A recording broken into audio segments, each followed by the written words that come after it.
ഇവിടെ വൈലുല്ലി കുല്ലി ഹുമസത്തിൻ, കുത്തിപ്പറയുന്നവർക്കും ലുമസത്തിൻ, പരിഹസിക്കുന്നവർക്കും വൈലെന്ന് പറയുന്ന സർവനാശങ്ങളും ഉണ്ടായിരിക്കുമെന്നാണ് ഇതിൽ ആദ്യത്തെ വചനത്തിൽ പറയുന്നത്.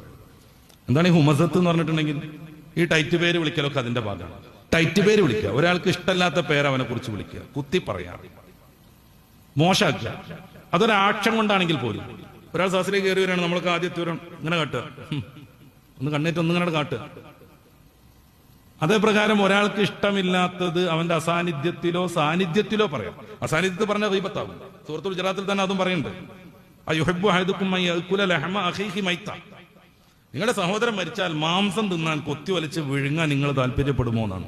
ഇപ്പൊ കരിഹ്തുമു, അത് ഉറപ്പാണല്ലേ. അതിനേക്കാൾ മോശമാണ് ഗീബത്ത് പറയലെന്നാണ്. നമ്മൾ ഈ വലിയ വലിയ സംഗതി പറഞ്ഞാൽ മാത്രമേ ഗീബത്താവുള്ളൂ എന്ന് വിചാരിക്കരുത്.